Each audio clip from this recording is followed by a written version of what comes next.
Hi everyone, thank you for watching my channel. I hope the sound is okay. The noise reduction and noise gate and stuff is not working. For some reason these things just happen randomly.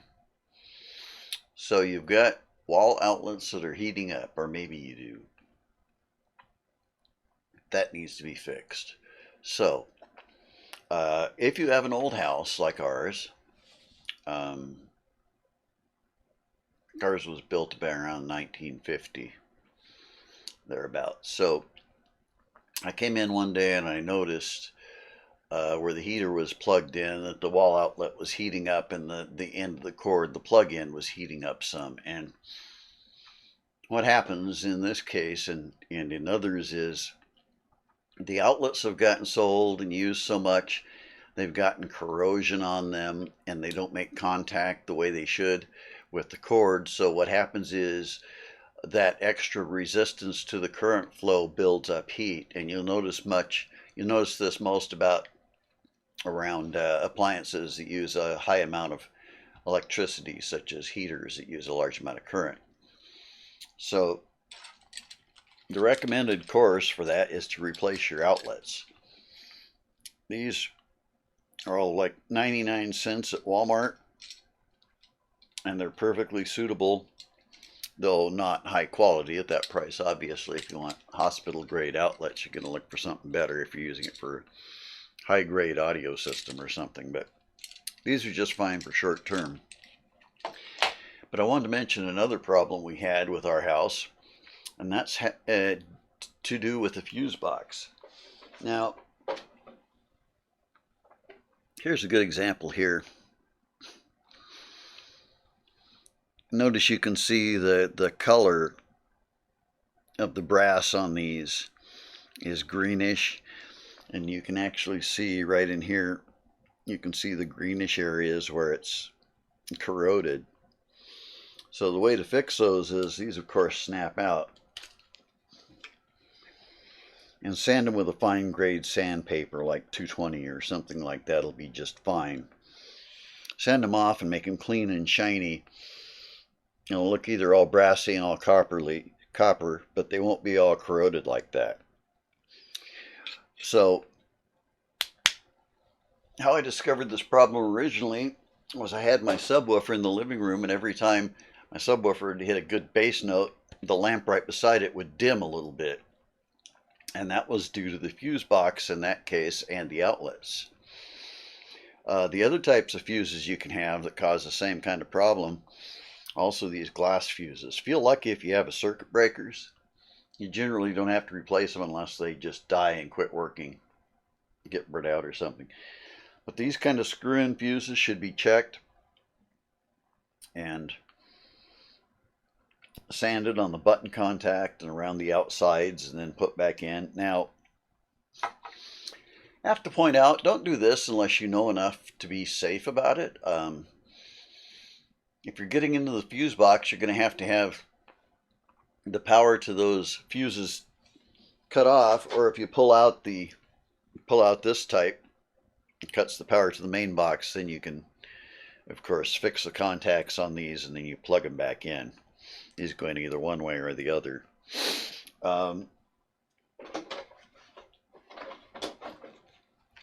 Make sure you don't kill yourself doing this. These voltages can be quite dangerous, and while 110 usually won't kill a person, if you get across it wrong, it could potentially, but at least you could get a burn or something. So make sure you know what you're doing. Make sure you have the power off to the area where you're going to replace the outlets at. And I'll take you through that in a moment. I also wanted to mention you need to check your regulations.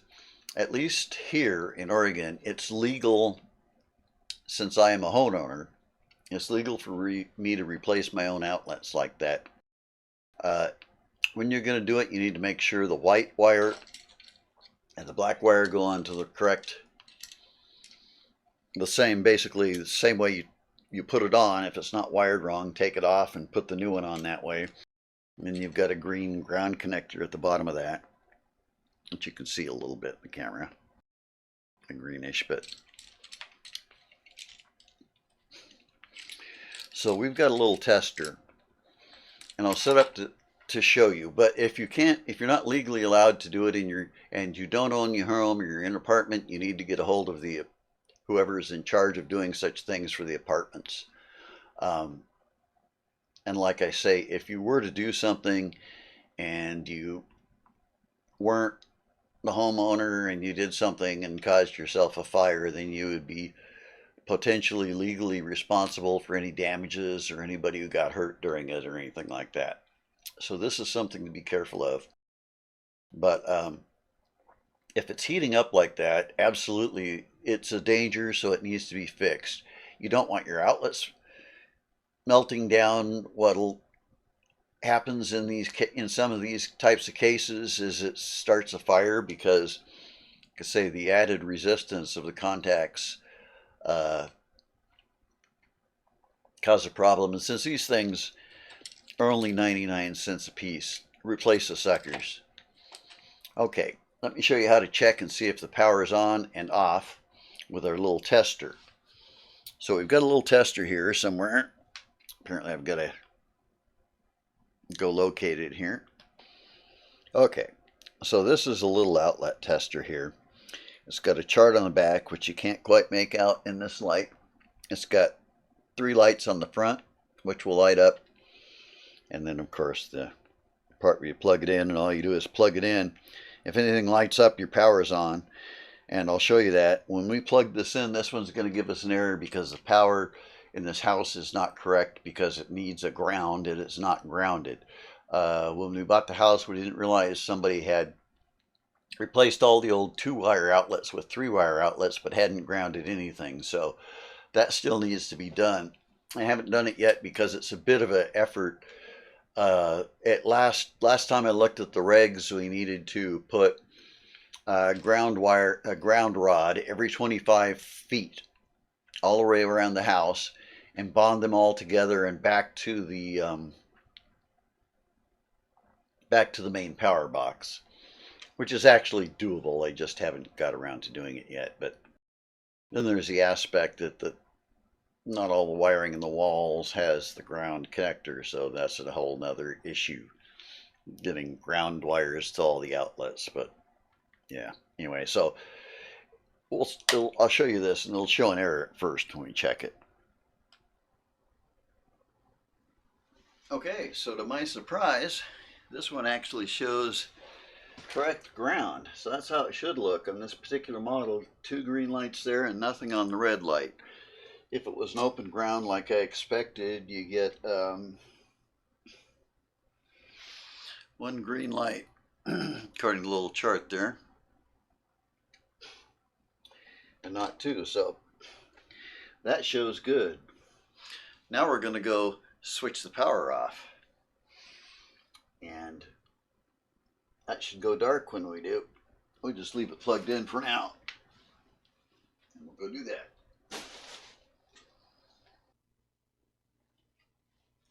Okay, so now I'm back and we can see that the power is indeed off.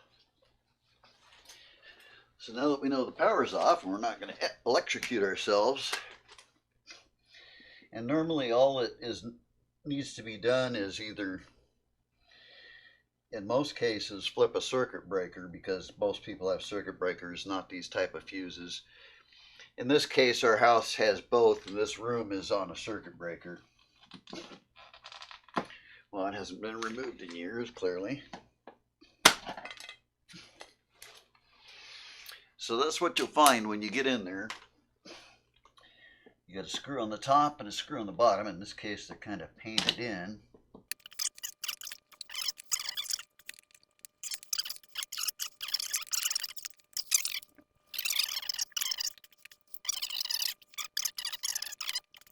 Pull it right out of there. And I can't reiterate it enough. Make sure the power's off.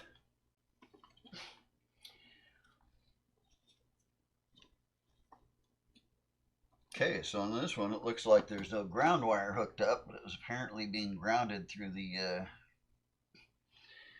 box, which is grounded. And that's okay, I guess.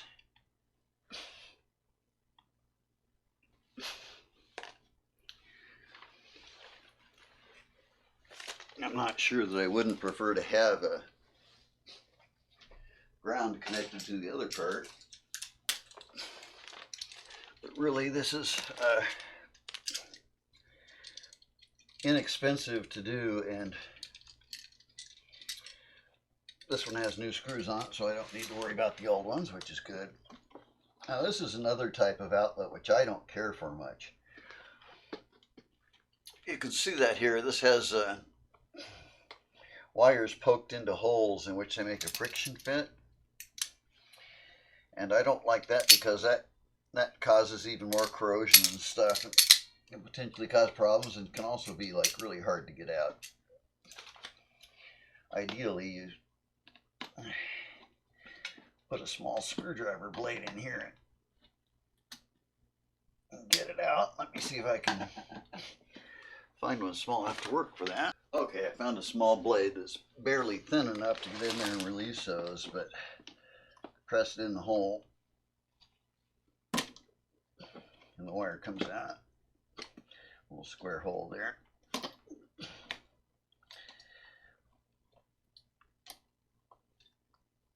Well, maybe you do, and maybe it comes out if you're really lucky.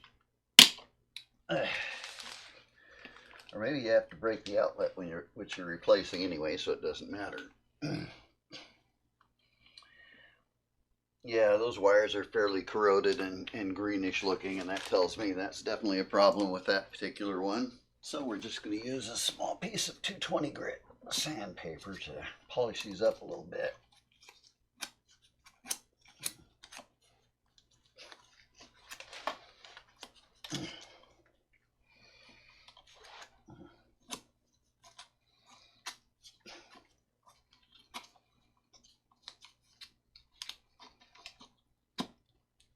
Okay, so see, hopefully you can see on the camera there, I don't know how much shinier that one is than the old one and the other one, the black one, and all that stuff that's not shiny has resistance to the current. It's called oxidation, and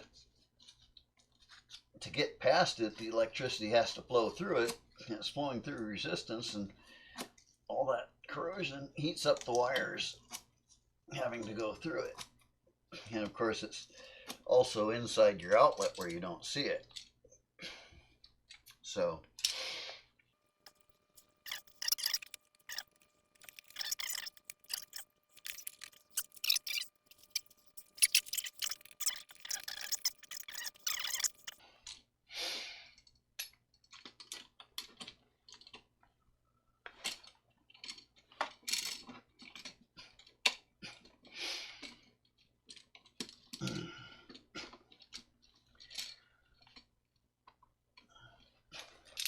these wires just loop over the screws in this type, and this is what I prefer is the screw type, because I think they make a more solid connection. And the wires are going to be very stiff, so you have to manhandle them a little bit, but put them on there, and be careful when you're attaching these also not to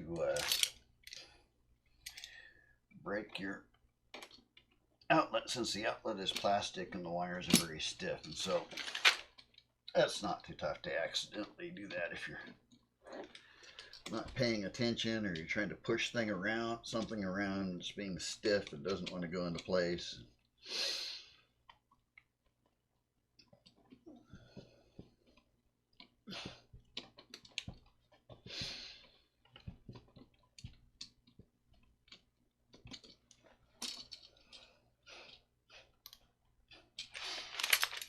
And then when we put this back together, we're going to plug in the new tester, or plug in the tester. Make sure we're still good to go before we plug anything into it. So we're going to get you put completely together first here. Another little tip and trick, which I didn't think to mention, which I actually did backwards there. When you're putting a wire around a screw, loop the wire in the direction the screw is going to go, if it has a loop on it. And you bend it in the direction so that when you tighten up the screw, it's actually pulling the wire in the direction you want it to be, so it's pulling the wire in and not pushing it out. So we just make a little hook on it there. We'll put it right there. Turns the direction so it's screwing the wire in. Actually, I want to put it down here. It actually doesn't make any difference since those two are connected together on this side. You could have, depending on your outlets, you could have if you've got things wired in series, you could potentially have another wire coming off of here, or the one on the other side and going to something else. But for this outlet, that should do it. And that's really all there is to doing that. 3 steps. You hook up the ground, you hook up the hot.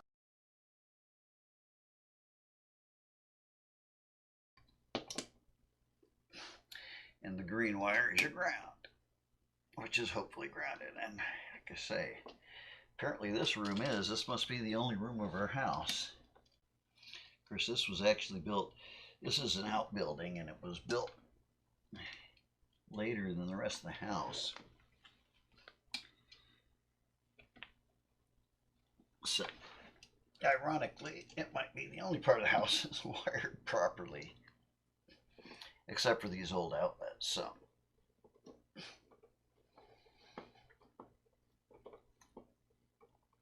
I'm going to screw it back on. We'll go turn on the power to it, check it with our tester, and then we should be good to go. And I'm going to go on and do the rest of them in this room. But that's basically it. Make sure you're being safe the whole time and make sure it's properly wired with a little tester.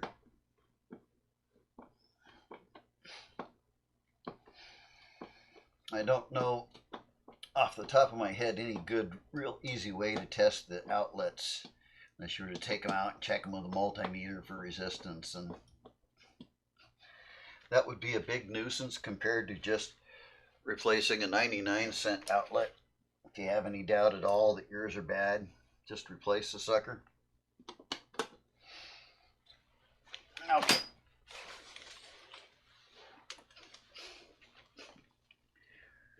I'm not sure what I did with the center screw for that, but I can worry about that in a minute. Let's go turn the power on and see if it works.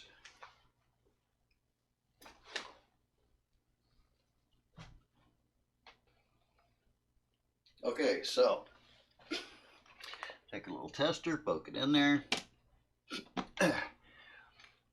Green, so we're good. And you notice that plugged in with a lot more difficulty because it's a lot tighter. That's because it ain't been worn out from years and years. So there you go. That's how you do it. Make sure you're safe. Thank you for watching.